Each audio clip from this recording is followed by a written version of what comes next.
Hello guys, welcome to our YouTube channel one shot science.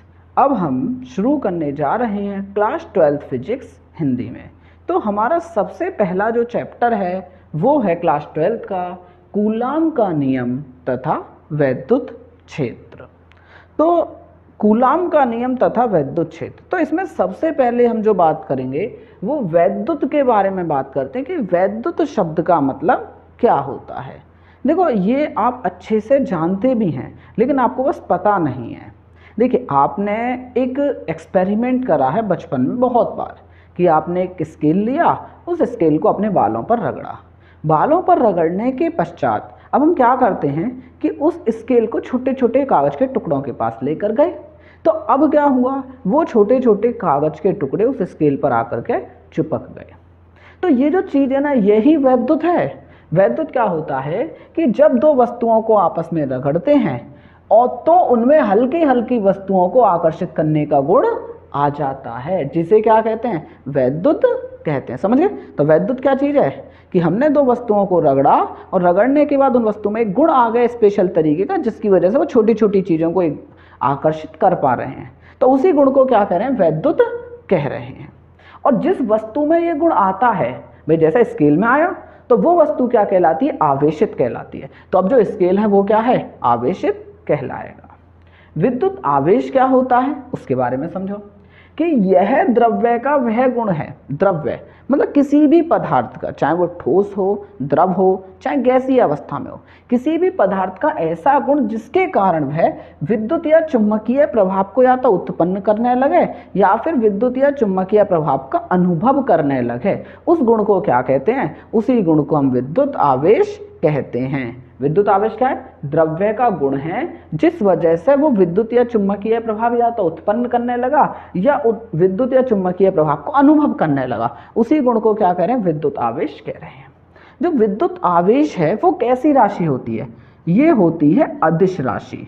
भाई राशि दो प्रकार की होती है, एक सदिश राशि और एक अदिश राशि।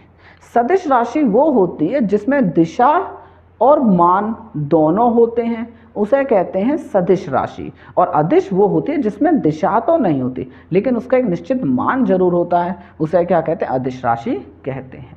अब आवेश के प्रकार, आवेश होते हैं दो प्रकार के, एक धन आवेश और एक ऋण आवेश। धन आवेश को हम पॉजिटिव चार्ज कहते हैं।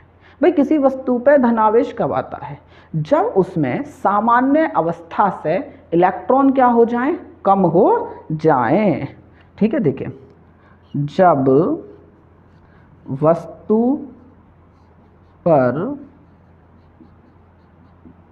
सामान्य अवस्था की अपेक्षा इलेक्ट्रॉन की कमी होती है। समझ गए? तो जब वस्तु पर सामान्य अवस्था की अपेक्षा इलेक्ट्रॉन की कमी होती है, मतलब कि वस्तु पर सामान्य अवस्था में जितने इलेक्ट्रॉन है उतने इलेक्ट्रॉन नहीं है, उनकी कमी है, जिस वजह से उस वस्तु पर कैसा आवेश आ जाता है, पॉजिटिव आवेश आ जाता है, धन आवेश आ जाता है। ठीक है, अगला, अब नेगेटिव आवेश क्या कब आएगा भाई, अभी तक तो कमी है, अब क्या हो जाए, अधिकता हो जाए, मतलब ज़्यादा हो जाए। तो देखिए कैसे लिखेंगे, जब वस्तु पर सामान्य अवस्था की अपेक्षा इलेक्ट्रॉन की अधिकता होती है, अधिकता होती है। समझ गए? तो जब इलेक्ट्रॉन ज़्यादा हो जाएं, जब इलेक्ट्रॉन ज़्यादा हो जाएं तो तब हमारा वस्तु पर कैसा आवेश आ जाता है, नेगेटिव आवेश आता है। अब ये कैसे पता चला कि आवेश दो प्रकार के हैं, एक पॉजिटिव और एक नेगेटिव, तो वो प्रयोगों से, एक्सपेरिमेंटों से पता चला। कैसे, वो समझिएगा। भाई वैज्ञानिकों ने क्या करा, एक एक्सपेरिमेंट करा था। अब उस एक्सपेरिमेंट में कांच की छड़ को रेशम के कपड़े से रगड़ने पर, कि उन्होंने क्या करा, एक कांच की छड़ ली, उसे रेशम के कपड़े से खूब जोर जोर की रगड़ दिया। रगड़ने के पश्चात क्या करते हैं कि भाई वो एक धागे या रस्सी के, मतलब किसी चीज़ की सहायता से एक कांच की छड़ को तो लटका दिया और दूसरे कांच की छड़ ली और उसे उस दूसरी वाली जो लटकाई गई छड़ है उसके पास लेके गए। तो क्या देखा गया कि ये दोनों क्षण एक दूसरे से क्या कर रही हैं, दूर भाग रही हैं। क्लियर है? क्या कर रही है? एक दूसरे से दूर भाग रही हैं। फिर आगे क्या करा, एक आबनूस नाम का पदार्थ है उसकी छड़ ली और उसे बिल्ली की खाल से रगड़ा गया। रगड़ने के बाद बिल्कुल वही क्रिया कि हमने उस आबनूस की छड़ के लटका दिया एक को तो, और एक दूसरी छड़ को उसके पास लेके गए। अब भी क्या देखा गया कि ये दोनों भी एक दूसरे से दूर भाग रही हैं। ठीक है, अब भाई देखो ये भी आपस में दूर भाग रही हैं, ये भी आपस में दूर भाग रही हैं। तो तीसरे प्रयोग के दौरान क्या करा गया कि एक छड़ को तो लटका दिया, जैसा कांच की छड़ को तो हमने मान लो लटका दिया, और अब हम आबनूस की छड़ इसके पास लेकर के गए, आबनूस की छड़ पास लेके गए। तो अब क्या देखा गया, भाई देखो होना क्या चाहिए था, दोनों प्रतिकर्षित कर रहे हैं, एक दूसरे से दूर भाग रही हैं, यहाँ पे भी एक दूसरे से दूर भाग रही हैं, मतलब यहाँ पे भी भागनी चाहिए, लेकिन यहाँ पे ऐसा नहीं हुआ। यहाँ पे अब ये दोनों एक दूसरे की तरफ आकर्षित होने लगे, एक दूसरे की तरफ खिंचने लगे। इसका मतलब क्या है कि दोनों छड़ों पे आवेश जो है वो अलग अलग प्रकार का है। तो बाद में एक्सपेरिमेंटों से, प्रयोगों से क्या पता चला कि जो कांच की छड़ होती है वो कैसी होती है, पॉजिटिव आवेशित होती है। ठीक है, तो भाई मतलब कि जब हम कांच की छड़ को रेशम के कपड़े से रगड़ते हैं तो जो कांच की छड़ है, कांच की छड़, इस पे कैसा आवेश आता है, इस पे आता है पॉजिटिव आवेश, और रेशम के कपड़े पर जो आता है वो आता है नेगेटिव आवेश। समझ गए? और हमारा जो आबनूस की छड़ थी जिसे बिल्ली की खाल से रगड़ा, वो कैसी है, वो हमारी होती है नेगेटिव आवेशित। ठीक है, तो अब यहां पे क्या हो जाएगा, देखिए ये तो नेगेटिव है और ये पॉजिटिव आवेश है। अब देखिए इसमें हम लिखेंगे कि जो आबनूस की छड़ थी ये कैसी हुई, ये तो हुई भाई नेगेटिव आवेश वाली, इस पर नेगेटिव आवेश। तो बिल्ली की खाल से रगड़ रहे हैं तो जो बिल्ली की खाल हो जाएगी उस पर कैसा आवेश आ जाएगा, पॉजिटिव आवेश आ जाएगा।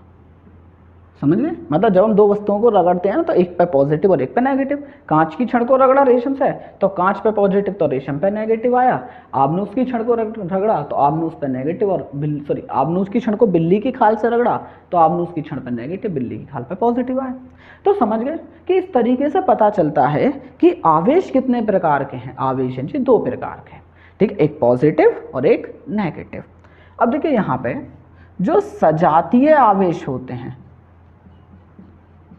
सजातीय आवेश, तो सजातीय आवेश कौन से होते हैं, सेम टाइप के जो चार्ज होते हैं उन्हें क्या कहते हैं, सजातीय आवेश कहते हैं। जैसे पॉजिटिव पॉजिटिव हो सकता है या नेगेटिव नेगेटिव हो सकता है। तो सजातीय आवेशों में क्या होता है, प्रतिकर्षण,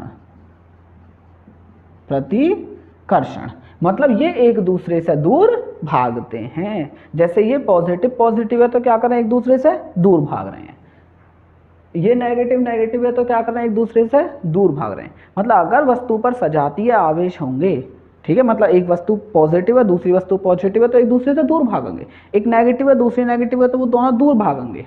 ठीक है, अगली चीज विजातीय आवेश, विजातीय आवेश, तो इनमें क्या होता है, इनमें होता है आकर्षण, ये एक दूसरे की तरफ आकर्षित होते हैं। भाई जैसे ये आबनूस की छड़ और ये हमारी कांच की छड़, ठीक, एक पॉजिटिव थी एक नेगेटिव थी, पास पास लाए, एक दूसरे की तरफ आकर्षित हो रहे हैं। तो विजातीय आवेश में होता है आकर्षण और सजातीय आवेश में होता है प्रतिकर्षण। अब देखिए इलेक्ट्रॉन सिद्धांत के बारे में समझते हैं, मतलब आवेश आता कैसे है उसके बारे में समझिएगा।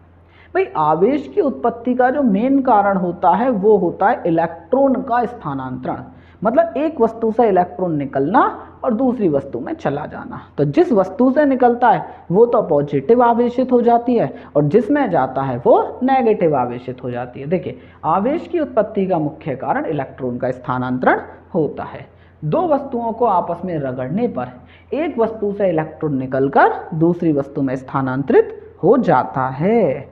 भाई देखिए समझिएगा, जैसे हमारे पे ये दो वस्तु हैं, एक वस्तु है ए और एक वस्तु है हमारी बी।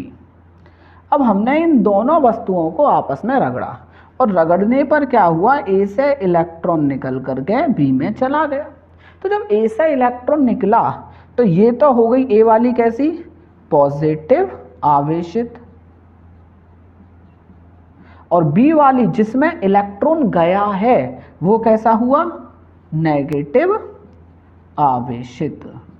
समझ गए भाई, जिसमें से इलेक्ट्रॉन निकला वो पॉजिटिव आवेशित और जिसमें इलेक्ट्रॉन गया वो नेगेटिव आवेशित हो जाती है। समझ गए। अब देखिए सोचने वाली बात है कि अब इलेक्ट्रॉन निकल के गया है तो इलेक्ट्रॉन का कुछ ना कुछ द्रव्यमान तो होता है। अब द्रव्यमान होता है इसका मतलब जिसमें से इलेक्ट्रॉन निकल के गया तो उसका द्रव्यमान क्या हो जाता है, कम हो जाता है। जो वस्तु पॉजिटिव आवेशित होती है, पॉजिटिव आवेशित, उसका क्या होता है, द्रव्यमान कम हो जाता है, कम हो जाता है। भाई कम क्यों हुआ, क्योंकि इलेक्ट्रॉन का कुछ ना कुछ द्रव्यमान है और इलेक्ट्रॉन निकल के गया है मतलब द्रव्यमान कम हुआ है। और जो वस्तु हमारी नेगेटिव आवेशित होती है उसका द्रव्यमान बढ़ जाता है, बढ़ जाता है। अब भाई द्रव्यमान बढ़ा क्यों, क्योंकि उसमें इलेक्ट्रॉन गया है, ठीक है, तो इस वजह से द्रव्यमान हमारा बढ़ जाता है। तो क्लियर है यहां तक। तो हमारा अगला टॉपिक है वैद्युत आवेश संरक्षण का नियम। देखो आपने पहले द्रव्यमान संरक्षण के नियम के बारे में पढ़ा होगा, तो वो क्या कहता है कि ना तो हम द्रव्यमान को उत्पन्न कर सकते हैं और ना ही द्रव्यमान को हम नष्ट कर सकते हैं। तो उसी प्रकार से वैद्युत आवेश संरक्षण का नियम क्या कहता है कि वैद्युत आवेश को ना तो उत्पन्न करा जा सकता है और ना ही वैद्युत आवेश को नष्ट किया जा सकता है। तो हमारा वैद्युत आवेश को न तो उत्पन्न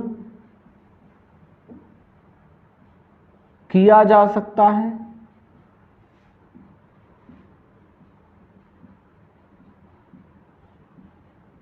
और न ही नष्ट किया जा सकता है।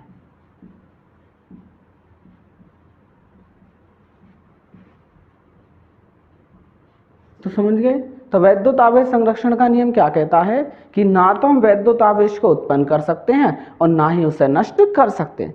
केवल कर सकते हैं तो क्या कर सकते हैं, वैद्युत आवेश का स्थानांतरण कर सकते हैं, मतलब एक वस्तु से दूसरी वस्तु पर पहुंचाया जा सकता है, केवल स्थानांतरण किया जा सकता है, ना उसे उत्पन्न करा जा सकता, ना उसे नष्ट करा जा सकता। अब देखिए वैद्युत आवेश का मात्रक, ये जो वैद्युत आवेश है उसके मात्रक कौन कौन से वो समझते हैं। तो देखिए एमकेएस पद्धति में अगर हम बात करें तो वैद्युत आवेश का मात्रक होता है कूलाम,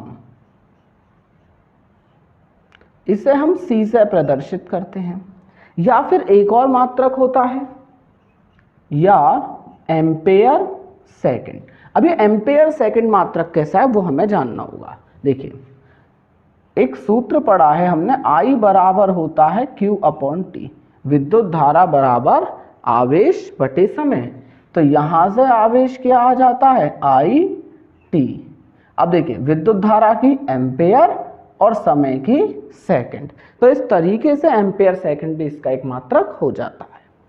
सीजीएस पद्धति में मात्रक है स्टैट कूलाम,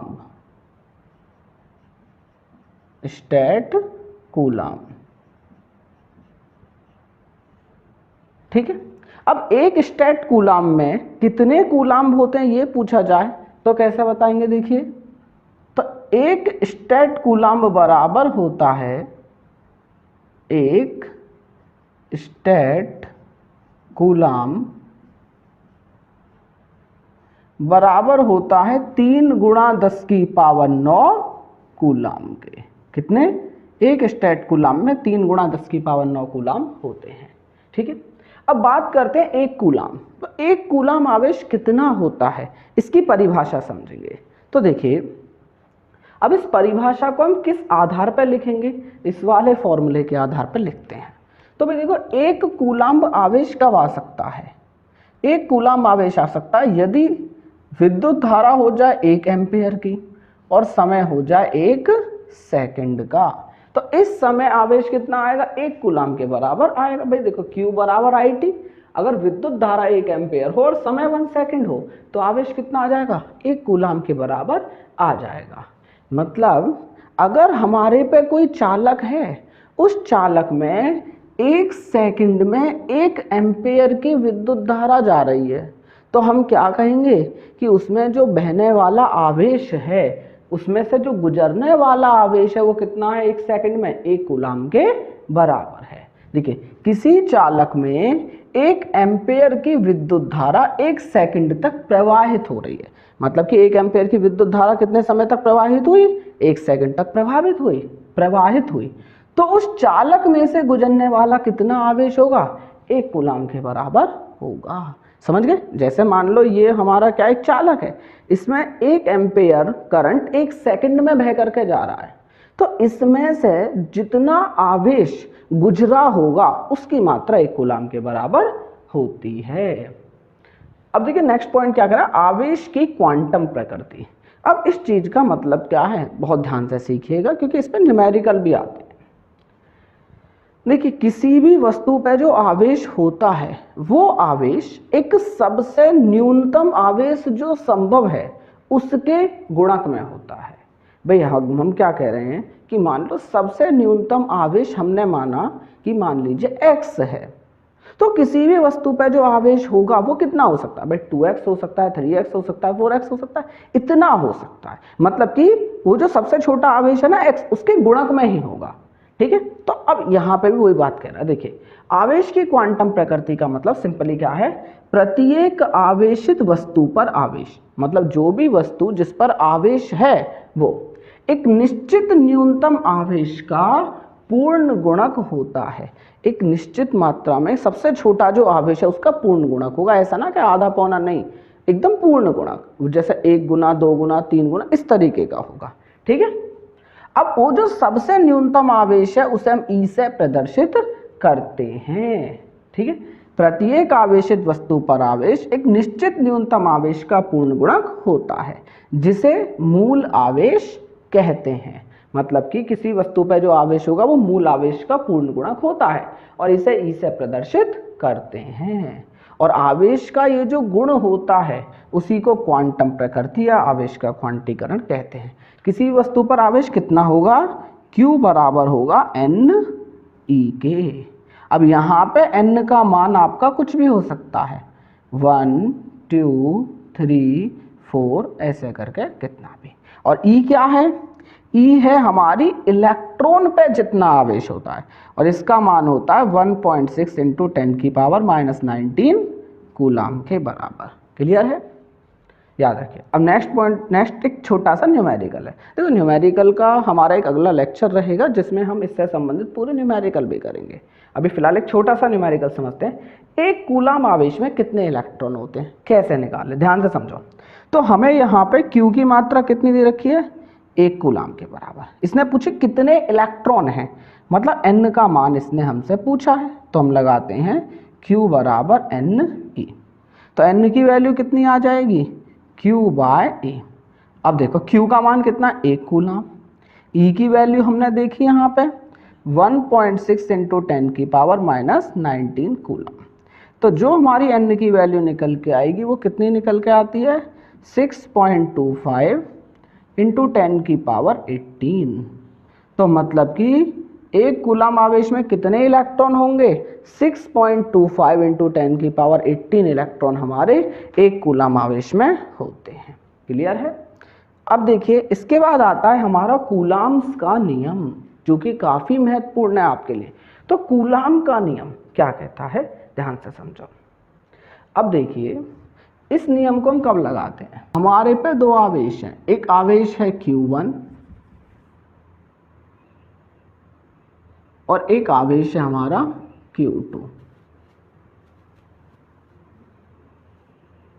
तो ये जो Q1 और Q2 आवेश हैं, ये एक दूसरे से कितनी दूरी पर रखे हैं, r दूरी पर रखे हुए हैं। तो ये दोनों आवेशों के बीच में क्या लगेगा, एक बल लगेगा। अगर दोनों समान प्रकार के होंगे तो प्रतिकर्षण बल लगेगा, और अगर दोनों विपरीत प्रकार के होंगे तो आकर्षण बल लगेगा। तो उस बल की जो मात्रा है वो किसके, देखें वो जो लगने वाला बल है वो अनुक्रम अनुपाती होता है दोनों आवेशों के गुणक के, मतलब कि Q1 Q2 के अनुक्रम अनुपाती होता है।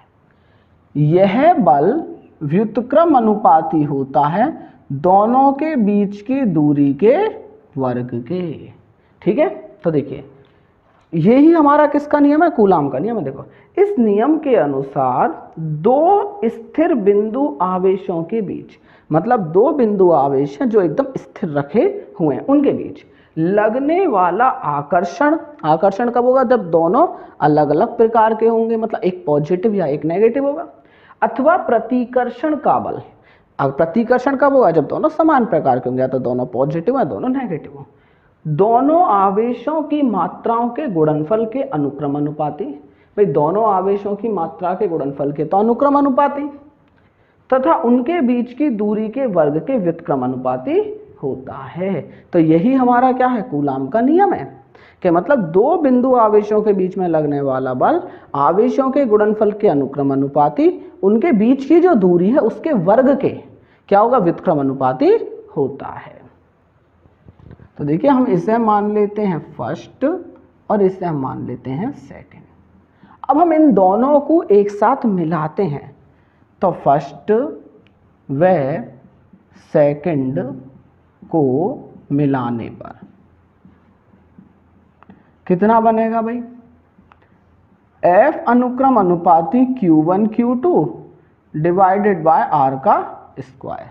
इस अनुक्रम अनुपाती के चिन्ह को हटाने के लिए यहाँ पे आ जाता है एक नियतांक, F is equal to K Q1 Q2 by R का स्क्वायर। अब ये जो K है ये क्या है, ये है अनुक्रम अनुपाती नियतांक। अब इस अनुक्रम अनुपाती नियतांक का जो मान है वो निर्भर करता है कि दोनों आवेश जो हैं उनके बीच में माध्यम कैसा है, मतलब वायु में रखे हैं, निर्वात में रखे हैं, या फिर कि पानी में रखे हैं, किसी दूसरे पदार्थ में रखे हैं। ठीक है, तो देखिए K का मान, सबसे पहला पॉइंट किस पर निर्भर करता है, आवेशों के बीच में जो माध्यम है उस पर निर्भर करता है। आवेशों के बीच के माध्यम पर निर्भर करता है। दूसरा पॉइंट ये किस पर निर्भर करता है कि हम जो मात्रक ले रहे हैं, कि बल का क्या मात्रक यूज कर रहे हैं, दूरी का क्या मात्रक यूज कर रहे हैं, आवेश का क्या मात्रक यूज कर रहे हैं, उस पर निर्भर करता है। बल, आवेश व दूरी के मात्रकों पर, भाई बल का मात्रक क्या है, आवेश का मात्रक क्या है, दूरी का मात्रक क्या है, इन मात्रकों पर भी निर्भर हमारा ये करता है। क्लियर है ये वाली चीज। अब देखिए समझिए, अब हम बात करते हैं आगे कि अगर मान लीजिए हमने मात्रकों की पद्धति कौन सी ले ली, SI पद्धति ले ली, और आवेशों का माध्यम क्या ले लिया, निर्वात ले लिया, उस समय K का मान कितना होता है। तो देखिए SI पद्धति में K का मान होता है हमारा 1/4 पाई एप्सिलॉन नॉट। कितना वैल्यू होती है, K की वैल्यू होती है हमारी 1/4 पाई एप्सिलॉन नॉट के बराबर, और इसका मान आ जाता है 9 × 10⁹ न्यूटन मीटर का स्क्वायर कूलाम की पावर -2। समझ गए। और ये किसके लिए रहेगा, ये रहेगा निर्वात के लिए। समझ गए, माध्यम क्या लेना है, निर्वात का लेना है। जब आवेश निर्वात में हो। निर्वात क्या होता है? निर्वात होता है वैक्यूम, जहां पे हवा भी नहीं हो ऐसी जगह को कहते हैं हम निर्वात। क्लियर है? तो भाई K का मान जो था, K क्या था? अनुक्रम अनुपाती नियतांक। इसका मान माध्यम पर निर्भर करता है, बल, आवेश और दूरी के मात्रक पर निर्भर करता है। एसआई पद्धति में देखा K की value 1/4 pi epsilon naught 9 × 10⁹ newton metre का स्क्वायर कूलम की पावर -2 के बराबर है। और ये वैल्यू है जब आवेश हमारे कहाँ होते हैं? निर्वात में रहता है। ठीक है, तो यहाँ से F की वैल्यू कितनी आ जाती है भाई? देखो लगाएं अगर हम, तो K की जगह आ जाएगा 1/4 pi epsilon naught Q1 Q2 by R का स्क्वायर। तो ये हमारे लिए एक इम्पॉर्टेंट चीज़ है। क्लियर है? ये फॉर्मूला हमारे लिए काफ़ी इंपॉर्टेंट रहता है। अब आगे समझिएगा। अब इसके आधार पर, इस फॉर्मूले के आधार पर हम एक कूलाम की परिभाषा दोबारा लिखेंगे। भाई यहाँ पे हमने किस आधार पर लिखी? इसके आधार पर। अब हम एक कूलाम की परिभाषा लिखते हैं इसके आधार पर। देखो, यदि मान लीजिए Q1 बराबर 1 कूलाम हो जाए, ठीक है, Q2 बराबर भी कितना हो जाए? 1 कूलाम हो जाए, और दूरी हो जाए R बराबर 1 मीटर, तो इस समय बल की मात्रा कितनी आ जाएगी भाई? F का मान आ जाएगा। देखो इन सबको 1 1 रखेंगे तो 1/4 पाई एप्सिलॉन नॉट, मतलब इतना 9 × 10⁹ कितना आ जाएगा? इतने न्यूटन के बराबर आ जाता है। समझ गए? तो अब एक कूलाम आवेश क्या होता है कि जब दो आवेश जो 1 मीटर की दूरी पर रखे हैं और उनके बीच में लगने वाला बल इतना है, 9 × 10⁹ न्यूटन का है, तो उस समय उन दोनों आवेशों की जो मात्रा होगी वो कितनी होगी? 1 कूलाम के बराबर होती है। ठीक है, तो देखिए इसकी परिभाषा लिखते हैं। एक कूलाम वह आवेश है जो निर्वात में अपने से 1 मीटर दूर स्थित इसी परिमाण के समझाती है आवेश। इसका मतलब क्या है कि एक कूलाम वो आवेश है जो निर्वात में, देखो उस आवेश से निर्वात में 1 मीटर दूरी पर वैसा ही उतने ही परिमाण का आवेश रखा। मतलब अगर ये 1 कूलाम का पॉजिटिव है तो वो भी 1 कूलाम का पॉजिटिव आवेश रखा है, और उसे क्या करे? को 9 × 10⁹ न्यूटन के बल से प्रतिकर्षित कर रहा है। तो समझिए एक कूलाम कौन सा आवेश होगा?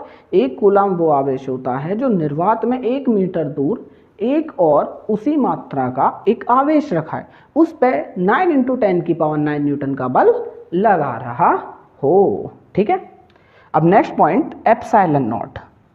ये जो एप्सिलॉन नॉट है ये क्या होता है? ये होता है निर्वात की वैद्युतशीलता।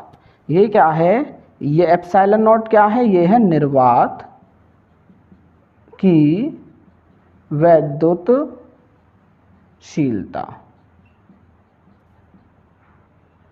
एप्सिलॉन नॉट को निर्वात की वैद्युतशीलता कहते हैं। अब देखिए इसका वैल्यू कितनी होती है और इसका मात्रक क्या होता है वो समझो। एप्सिलॉन नॉट निर्वात की वैद्युतशीलता, इसकी वैल्यू होती है 8.85 × 10⁻12। ठीक है, तो कितनी होती है? 8.85 × 10⁻12 के बराबर होती है। और इसका मात्रक जो हम लगाते हैं वो होता है कूलाम का स्क्वायर न्यूटन इनवर्स मीटर की पावर -2। समझ गए? तो एप्सिलॉन नॉट 8.85 × 10⁻12 कूलाम का स्क्वायर न्यूटन इनवर्स मीटर -2 के बराबर होता है। अब इसकी विमीय सूत्र के बारे में समझते हैं। इसकी विमा कैसे निकालेंगे? काफ़ी इंपॉर्टेंट है, बहुत बार इसकी विमा 1 नंबर में आपके में पूछी गई है।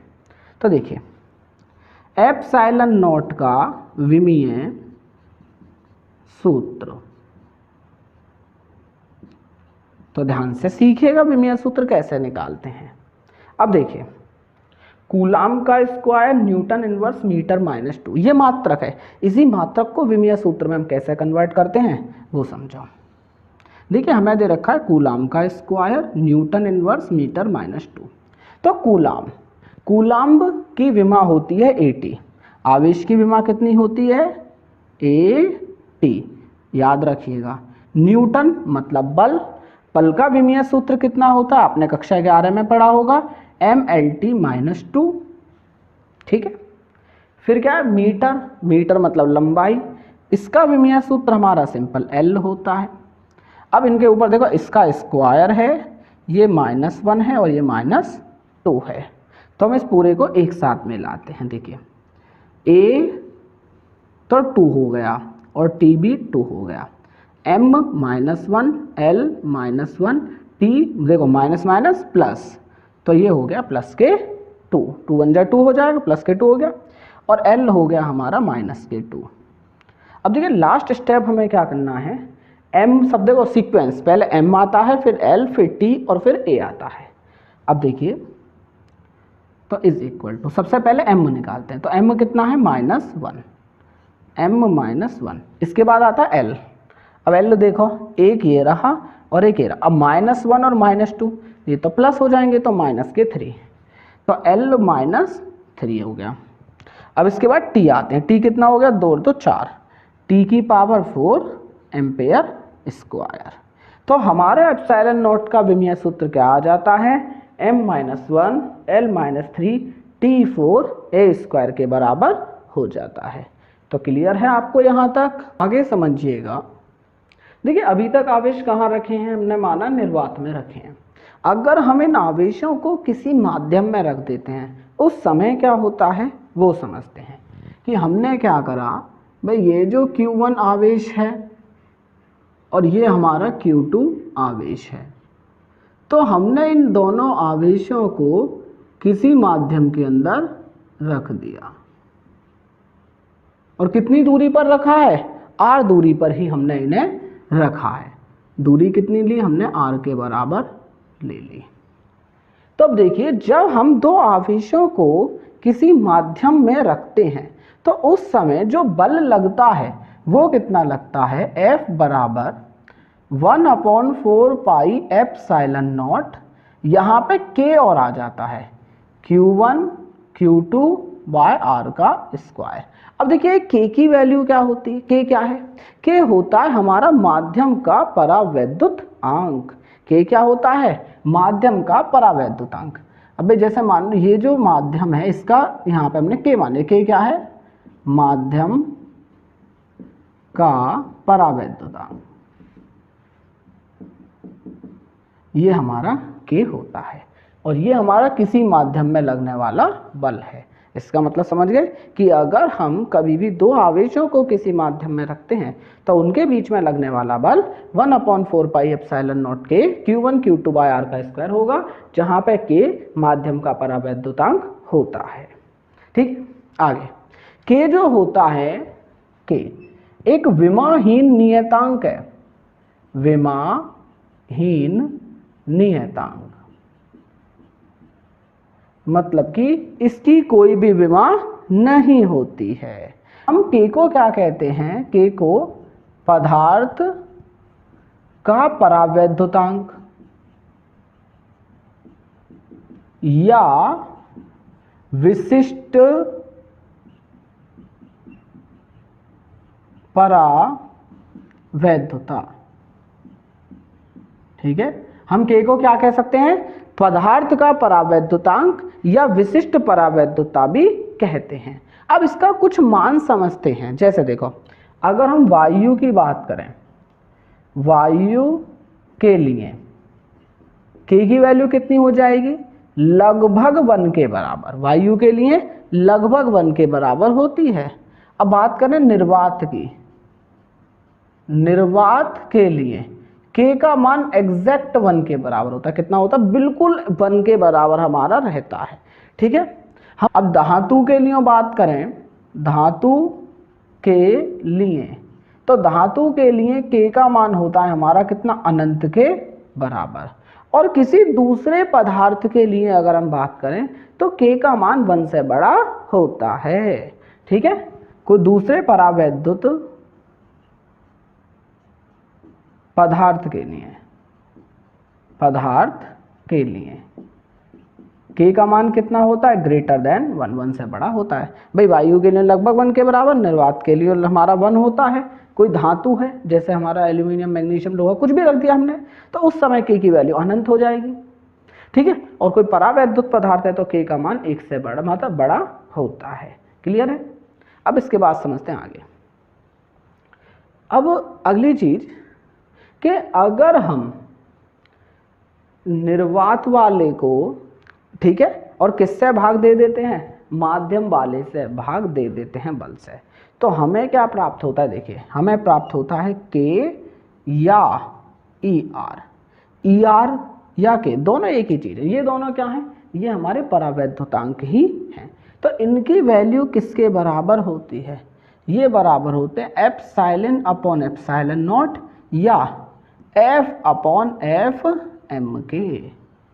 देखिए इसका मतलब क्या है कि किसी माध्यम का जो परावैद्युतांक होता है वो किसके बराबर होता है, जब दो आवेशों को निर्वात में रखा गया हो तब उनके बीच लगने वाला बल, और उन्हीं आवेशों को उतनी ही दूरी पर हम किसी माध्यम में रखें तो उनके बीच लगने वाला बल, दोनों के अनुपात को क्या कहते हैं, माध्यम का परावैद्युतांक कहते हैं। तो देखिए किसी परावैद्युत माध्यम का परावैद्युतांक निर्वात में परस्पर कुछ दूरी पर रखे बिंदु आवेशों के बीच लगने वाला बल निर्वात में, तथा उन्हीं आवेशों को उतनी ही दूरी पर, हमने कहाँ रखा, माध्यम में रखने पर जो बल लगेगा उन दोनों के अनुपात किसके बराबर होता है, माध्यम के परावैद्युतांक के बराबर होता है। तो क्लियर है आपको यहाँ तक? तो नेक्स्ट टॉपिक समझते हैं, कूलाम के नियम का सदिश स्वरूप। अब हम कूलाम के नियम को सदिश स्वरूप में देखेंगे कि सदिश स्वरूप में कैसा होता है।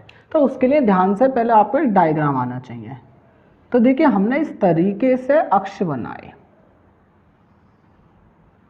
एक्स अक्ष, वाई अक्ष और ये हो गया जेड अक्ष, ठीक है। अब देखिए यहाँ पे हमारे मान लो दो आवेश स्थित हैं, ये Q1 आवेश है और यहाँ पे Q2 आवेश है। तो Q1 आवेश का मूल बिंदु के सापेक्ष जो स्थिति सदिश है, मतलब O के सापेक्ष स्थिति सदिश, ये हमारा कितना है, R1 सदिश के बराबर मान लिया। ऐसे ही जो Q2 आवेश है इसकी बात करें तो इसका जो स्थिति सदिश है वो हमारा कितना है, R2 सदिश। ये Q2 आवेश का स्थिति सदिश हो गया, ठीक है। अब दोनों के बीच की जो दूरी है ये हमने दूरी मान ली कितनी, R के बराबर है। अब देखो होगा क्या कि जो 1 वाला है वो 2 पे बल लगाएगा और 2 वाला जो है वो 1 पे बल लगाता है। तो देखिए कैसे लिखेंगे, ध्यान से समझो। अब जो बल लग रहा है मान लो इधर की तरफ, 2 वाले ने 1 पे बल लगाया, तो इस बल को कैसे लिखेंगे, F1, मतलब कि पहले वाले पे लगा, किसके कारण, 2 के कारण, F12 सदिश। ये क्या है, पहले वाले आवेश पे दूसरे वाले के कारण लगने वाला बल, F12 सदिश। और इसी तरीके से इधर की तरफ F21 सदिश, ये क्या हो जाएगा, दूसरे आवेश पे पहले आवेश के कारण लगने वाला बल। तो नेक्स्ट स्टेप में अब हम समझेंगे Q1 का Q2 के सापेक्ष स्थिति सदिश और Q2 का Q1 के सापेक्ष स्थिति सदिश। तो देखिए पहला स्टेप क्लियर हो गया। अब इसमें सेकंड स्टेप देखो, Q1 का Q2 के सापेक्ष स्थिति सदिश, स्थिति सदिश, तो वो कितना होता है, वो देखिए, ये देखिए किसका निकाल लें, Q1 का, तो R1 किसके सापेक्ष में, 2 के सापेक्ष में, R2 सदिश। तो R12 सदिश क्या है, पहले का दूसरे के सापेक्ष में स्थिति सदिश। ये कितना होता है, R1 सदिश माइनस R2 सदिश के बराबर होता है। अब इसी तरीके से हम क्या करेंगे, Q2 का Q1 के सापेक्ष स्थिति सदिश निकालते हैं। तो वो कितना हो जाएगा, देखो 2 का 1 के सापेक्ष बराबर R2 सदिश माइनस R1 सदिश। क्लियर है? तो ये सेकंड स्टेप हमारा यहाँ तक हुआ। अब देखिए थर्ड स्टेप में हम क्या करते हैं कि मान लो R1 मतलब जो R12 सदिश है और R21 सदिश है, इनके जो एकांक सदिश हैं वो हमने मान लिए R12 कैप और R21 कैप। यदि R12 सदिश व R21 सदिश के अनुदिश एकांक सदिश R12 कैप व R21 कैप हैं। ठीक है, तो मान लो यदि R12 सदिश और R21 सदिश के जो अनुदिश एकांक सदिश हमने माने वो कितने R12 कैप या R21 कैप हैं, तो देखिए अब याद रखो जो एकांक सदिश होता है ना, जैसे ए कैप, ये बराबर होता है ए सदिश अपॉन ए क्या है हमारा परिमाण होता है। ठीक है, तो इसी तरीके से अब इसका क्या आ जाएगा, देखिए R12 कैप ये कितने के बराबर होगा एकांक सदिश, R12 सदिश अपॉन R12, मतलब सदिश बटे परिमाण। ऐसे ही R21 कैप बराबर हो जाएगा R21 सदिश अपॉन R21 के बराबर। अब यहाँ पे याद रखिएगा ये जो हमारे R12 हैं वो बराबर होता है R21 के, मतलब कि दोनों का परिमाण एकदम बराबर होता है, R21 सदिश का भी और R12 सदिश का भी। अब देखिए अब हम क्या करेंगे, अगले स्टेप में सीधे बल का फॉर्मूला लगाने वाले हैं, सीधे बल निकालेंगे। आवेश Q1 पर Q2 के कारण, ये जो Q1 आवेश है उस पर Q2 के कारण लगने वाला बल, तो भैया कितना बल हो जाएगा वो समझिएगा।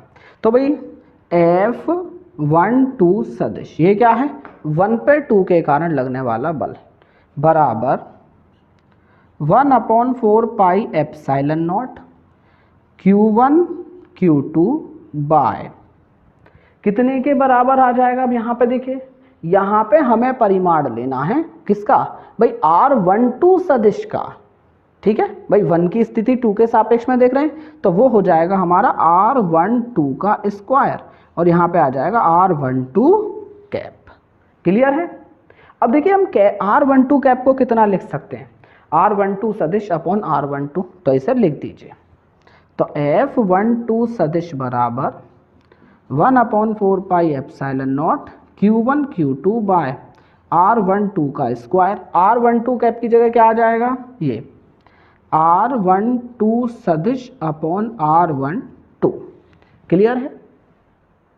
अब देखिए इसके बाद जब इन दोनों की मल्टीप्लाई हो जाएगी तो ये क्यूब हो जाएगा। ठीक है, F12 सदिश बराबर 1/4 pi epsilon naught Q1 Q2 bye, अब यहाँ पे क्या हो जाएगा R12 इंटू R12 का स्क्वायर, तो ये आ जाएगा R12 की क्यूब और R12 सदिश।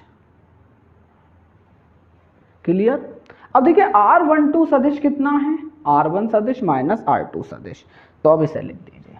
तो F12 सदिश बराबर 1/4 pi epsilon naught Q1 Q2 bye R12 की क्यूब और R1 सदिश माइनस R2 सदिश।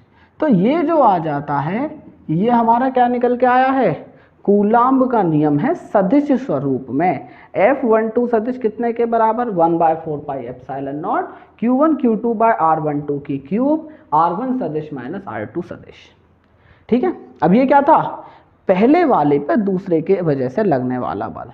अब हम क्या निकाल सकते हैं, इसी प्रकार से, इसी प्रकार हम निकाल सकते हैं Q2 पर, देखो आवेश Q2 पर Q1 के कारण लगने वाला बल। समझ गए। अगला पॉइंट हम क्या निकाल सकते हैं, आवेश Q2 पर Q1 के कारण लगने वाला बल। अब ये कितना हो जाएगा वो समझते हैं थोड़ा सा। ठीक है, देखिए डायरेक्ट निकाल सकते हैं वैसे तो हम इसे। अब F21 सदिश भाई 1/4 pi epsilon naught Q1 Q2 by R, यहाँ पे लेना है 21 का स्क्वायर R21 कैप। फिर R21 कैप की जगह क्या आ जाएगा, R21 वेक्टर अपॉन R21। तो F21 सदिश बराबर 1/4 pi epsilon naught Q1 Q2 bye R21 का स्क्वायर R21 सदिश अपॉन R21। अब इसके बाद क्या होगा, R21 स्क्वायर में R21 की गुणा होकर क्यूब हो जाएगी। F21 सदिश बराबर 1/4 pi epsilon naught Q1 Q2 bye R21 की क्यूब R21 का सदिश। अब R21 सदिश कितना होता है, R2 सदिश माइनस R1 सदिश। तो F21 सदिश बराबर हो जाता है 1/4 pi epsilon naught Q1 Q2 bye R21 की क्यूब और R2 सदिश माइनस R1 सदिश। ये हो जाएगा हमारा समीकरण 2। ठीक है, तो जब हम इन दोनों की तुलना करते हैं तो यहाँ से पता चलता है कि F12 सदिश और F21 सदिश दोनों का मान तो बराबर है पर दोनों की दिशा विपरीत है। तो समीकरण 1 व 2 से F12 सदिश बराबर है F21 सदिश के, बस नेगेटिव। नेगेटिव का मतलब यहाँ पे किस चीज़ से है कि दोनों की जो दिशा है वो क्या है, विपरीत है। और यहाँ से हमें पता चलती है कि जो कूलाम का नियम है ना, वो न्यूटन के तीसरे नियम को भी फॉलो करता है। मतलब क्रिया बराबर प्रतिक्रिया, वहाँ पे क्रिया के बराबर प्रतिक्रिया बल होता है लेकिन दिशा दोनों की भी अलग होती है। इस प्रकार कूलाम का नियम न्यूटन के कौन से नियम का, तीसरे नियम, तृतीय नियम का अनुपालन करता है। ठीक है, अब इसके बाद देखिए यहाँ पे एक छोटा सा नोट के तौर पे बात बता रहा हूँ, ध्यान से समझिएगा। देखिए अगर कूलाम का नियम सदिश स्वरूप में 3 नंबर में या 2 नंबर 5 नंबर में आए तो आपको ये पूरा डेरिवेशन करना होता है। अगर वो सिंपल कहे कि कूलाम के नियम को सदिश स्वरूप में लिख के दिखाओ तो कैसे लिखेंगे वो आपको देखिए समझिएगा। तो व्यापक रूप से कूलाम के नियम का सदिश स्वरूप। ठीक है, अब देखो अगर हमें सदिश स्वरूप में लिखने को कहे 1 नंबर में जैसे, तो किस तरीके से लिखते हैं वो समझो। तो F सदिश जो बल होता है 1/4 पाई एप्सिलॉन नॉट, ठीक है, 2 आवेश Q1 Q2 बाय R का स्क्वायर, और यहाँ पे केवल आपको क्या लिखना है, R कैप लिख देना है। तो ये क्या हो जाएगा, हमारा सदिश स्वरूप में आ जाएगा। ठीक है, एक तरीका तो ये है। अब देखिए हमें पता है R कैप कितने के बराबर होगा, R सदिश अपॉन R के बराबर होगा। तो जब हम इसे ये डालेंगे R सदिश अपॉन R तो बल का हमारा क्या आ जाएगा, F सदिश बराबर 1/4 pi epsilon naught Q1 Q2 by R सदिश की जगह, भाई R कैप की जगह हमने ये डाला तो ये हो जाएगा R सदिश अपॉन नीचे आ जाएगी R की क्यूब। इस तरीके से हमारा आ जाता है। तो ये हमारा क्या हो जाएगा, ये हो जाएगा हमारा कूलाम के नियम का सदिश स्वरूप। क्लियर है। तो अगर 1 नंबर में आए तो हम इनमें से कोई सा फॉर्मूला लिख देंगे, अगर तुम्हारा 3 नंबर में कहे तो आपको ये पूरा डेरिवेशन कर देना है। तो क्लियर हो गया होगा आपको ये। अगर कोई डाउट वगैरह हो तो आप कमेंट बॉक्स में कमेंट करके जरूर पूछ लें इससे संबंधित। तो हमारा नेक्स्ट टॉपिक है अध्यारोपण का सिद्धांत। तो बहुल आवेशों के बीच बल, अध्यारोपण का सिद्धांत मीन्स अब हमें क्या करना है। देखिए अभी तक हमने केवल 2 आवेश रखे थे और उनके बीच में बल निकाला था। अब अगर मान लीजिए बहुत सारे आवेश हों और हमें उनमें से किसी एक आवेश पर बल निकालना हो तो हम किस प्रकार से निकालते हैं उसके बारे में अब हम समझते हैं। तो वो चीज़ हम अध्यारोपण के सिद्धांत के द्वारा निकालते हैं। तो देखिए यदि किसी निकाय में अनेक आवेश हों, मतलब एक निकाय है, एक सिस्टम है और उस सिस्टम में क्या है, बहुत सारे आवेश हैं। जैसे हमने एक सिस्टम माना और इस सिस्टम में बहुत सारे आवेश हैं, 1 2 3 ऐसे करके n तक आवेश हैं। तो उनमें से किसी एक आवेश पर बल, तो अब उनमें से बहुत सारे आवेश में से हमें क्या करना है, किसी एक आवेश पर जो बल होगा वो बल कितना होता है, अलग अलग बलों के सदिश योग के बराबर होता है। तो भाई हमारे जो दूसरे आवेश बल लगा रहे होंगे उन सभी बलों का क्या करना है, सदिश योग करना है। उस सदिश योग के बराबर वो बल हमारा आता है और इसे अध्यारोपण का सिद्धांत कहते हैं। देखिए समझने की कोशिश करिएगा। तो क्या कहा गया कि बहुत सारे आवेश हैं, उनमें से हमने एक आवेश पर बल निकालना है। तो प्रत्येक आवेश उस पर एक बल लगा रहा होगा।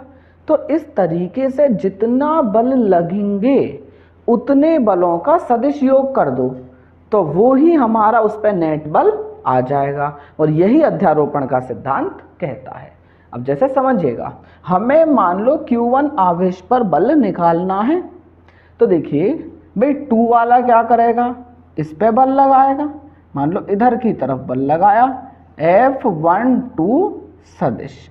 भाई 1 पे किसने लगाया, 2 ने बल लगाया और ये हमारी दिशा हो जाएगी R12 सदिश।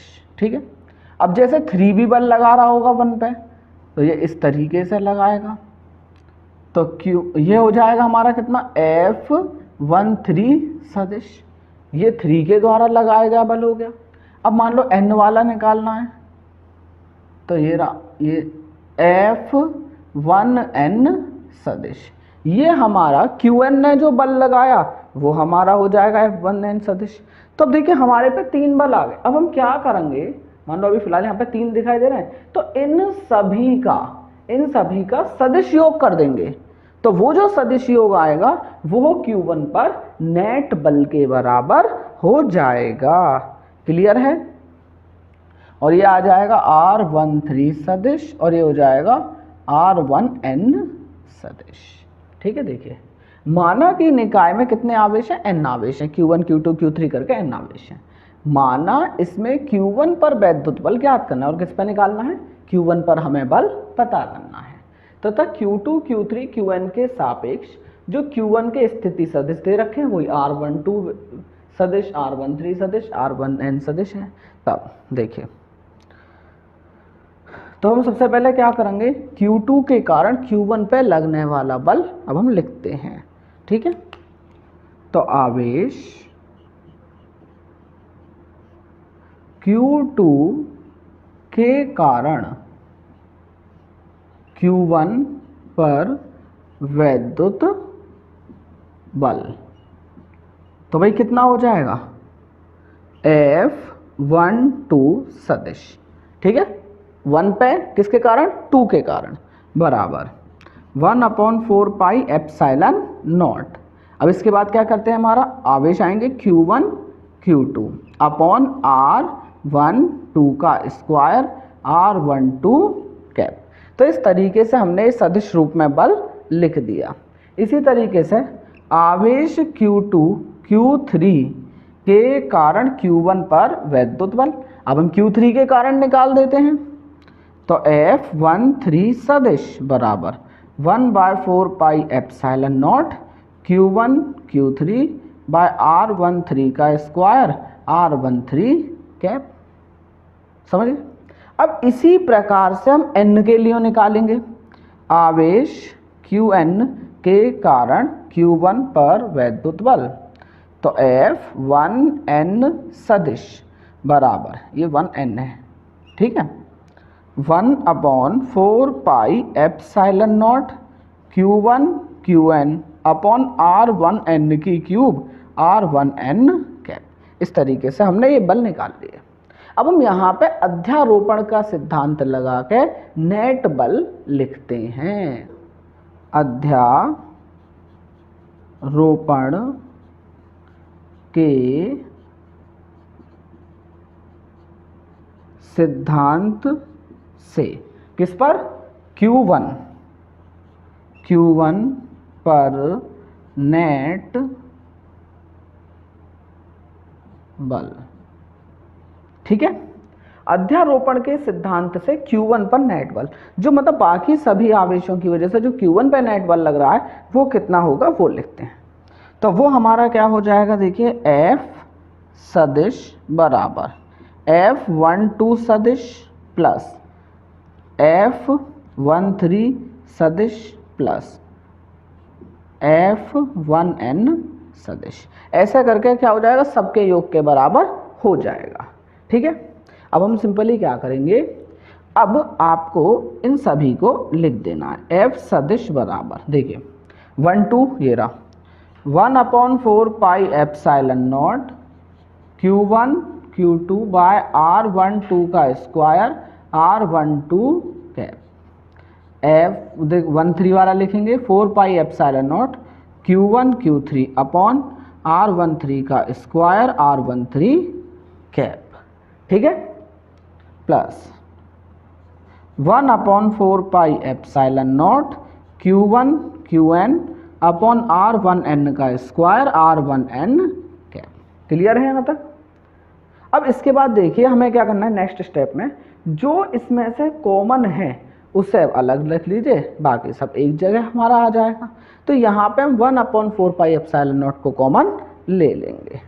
ठीक है, तो हमारा जो नेट बल आ जाता है F बराबर 1/4 पाई एप्सिलॉन नॉट आ जाएगा कॉमन, और यहाँ पे क्या आ जाएगा देखिए Q1 Q2 अपॉन R12 का square R12 cap, Q1 Q3 upon R13 का स्क्वायर R13 कैप। इस तरीके से Q1 Qn अपॉन R1n का स्क्वायर R1n कैप। तो ये हमारा क्या आ जाएगा, नेट बल, या फिर हम कह सकते हैं परिणामी बल आ रहा है किस पर, Q1 पर। तो क्लियर है अध्यारोपण का सिद्धांत आपको। अब आते हैं नेक्स्ट टॉपिक पे, सतत आवेश वितरण। अब सतत आवेश वितरण का मतलब क्या है कि हमने मान लो किसी वस्तु को आवेश दिया, अब वो आवेश उस वस्तु के प्रत्येक हिस्से पर बराबर बराबर बट जाए तो हम इसे क्या कहते हैं, सतत आवेश वितरण कहते हैं। देखिए यदि किसी वस्तु को दिया गया आवेश संपूर्ण वस्तु पर एक समान रूप से वितरित हो जाए तो उसे सतत आवेश वितरण कहते हैं। ये 3 प्रकार का होता है। तो देखिए पहला है रैखिक आवेश वितरण। अब रैखिक आवेश वितरण क्या होता है कि हमारा चालक कैसा है, एक सीधा, मतलब जैसे मान लो तार के जैसा है, हमने उस चालक को आवेश दिया और उस पूरे पर आवेश क्या हो गया, वितरित हो गया एक समान रूप से, उसे क्या कहेंगे, उसे कहते हैं रैखिक आवेश वितरण। देखो रैखिक चालक को दिया गया आवेश उसकी संपूर्ण लंबाई पर, हमने एक रैखिक चालक लिया, उसको आवेश दिया और वो आवेश उसकी पूरी लंबाई पर एक समान रूप से वितरित हो जाए तो उसे रैखिक आवेश वितरण कहते हैं। और चालक की एकांक लंबाई पर आवेश की मात्रा, चालक की एकांक लंबाई पर आवेश की मात्रा रैखिक आवेश घनत्व कहलाती है। इसका मतलब क्या हुआ कि जैसे मान लो चालक 20 मीटर का है, हमने उसे जो आवेश दिया मान लो वो हमने दे दिया 100 कूलाम का। अब हमसे कही कि भैया 1 मीटर पर कितना आवेश होगा, तो निकाल सकते हैं 100/20 मतलब 5 कूलाम पर मीटर आ रहा है। तो ये जो निकल के आया ना 5 कूलाम पर मीटर, ये हमारा क्या है, वो है रैखिक आवेश घनत्व। मतलब कि एकांक लंबाई पर जो आवेश है उसे हम क्या कहते हैं, रैखिक आवेश घनत्व कहते हैं। चालक की एकांक लंबाई पर आवेश की जो मात्रा है उसे रैखिक आवेश घनत्व कहते हैं। ठीक है, और वो कितना हो जाता है, देखिए लैम्डा बराबर Q/L। Q मतलब जो आवेश उसको दिया गया, L उस पूरे चालक की लंबाई। अगला पृष्ठ आवेश वितरण। अब पृष्ठ आवेश वितरण का मतलब क्या है कि जैसे मान लो एक बोर्ड है, ठीक है, एक पृष्ठ है, हमने इस पर आवेश दे दिया और आवेश इस पर पूरे पर एक समान रूप से क्या हो गया, वितरित हो गया, तो ये क्या कहलाएगा, पृष्ठ आवेश वितरण कहलाता है। देखिए चालक को दिया गया आवेश उसके संपूर्ण पृष्ठ पर एक समान रूप से वितरित हो जाए तो उसे क्या कहते हैं, पृष्ठ आवेश वितरण कहते हैं। ठीक है, अब पृष्ठ आवेश घनत्व क्या हो जाएगा, इस पृष्ठ के एकांक क्षेत्रफल पर जो आवेश होगा वो क्या होता है, पृष्ठ आवेश घनत्व कहलाता है। पृष्ठ के एकांक क्षेत्रफल पर आवेश की मात्रा पृष्ठ आवेश घनत्व कहलाती है। इसे हम सिग्मा से प्रदर्शित करते हैं और क्यों क्या होता है, ये आवेश बटे क्षेत्रफल के बराबर होता है। क्लियर है ये वाली चीज? ओके। तो देखिए थर्ड है हमारा आयतन आवेश वितरण। तो ये क्या होता है भाई, हमने चालक को आवेश दिया और उसके पूरे आयतन में वो एक समान रूप से क्या हो गया, वितरित हो गया। इसी को क्या कहेंगे, आयतन आवेश वितरण कहते हैं। चालक को दिया गया आवेश उसके संपूर्ण आयतन पर एक समान रूप से वितरित हो जाए, एक समान रूप से बट जाए, तो उसे आयतन आवेश वितरण कहते हैं। आयतन आवेश घनत्व क्या हो जाएगा फिर भाई, प्रति एकांक आयतन में जो आवेश हो जाएगा वो आयतन घनत्व हो जाएगा। देखो प्रति एकांक आयतन में आवेश की जो मात्रा होगी उसे आयतन आवेश घनत्व कहते हैं। इसे रोहो से प्रदर्शित करते हैं। तो रोहो बराबर हो जाता है Q अपॉन V, V जहाँ पे आयतन है, मात्रक क्या आता है, कूलाम मीटर क्यूब। तो क्लियर है यहाँ तक? तो हमारा वीडियो लेक्चर यहीं पर फिनिश होता है। अगर आपको इससे संबंधित कोई भी डाउट है तो आप कमेंट बॉक्स में कमेंट करके पूछ सकते हैं। अगर आपको वीडियो अच्छी लगी हो तो वीडियो को लाइक करें, शेयर करें और चैनल को सब्सक्राइब करें। Thank you.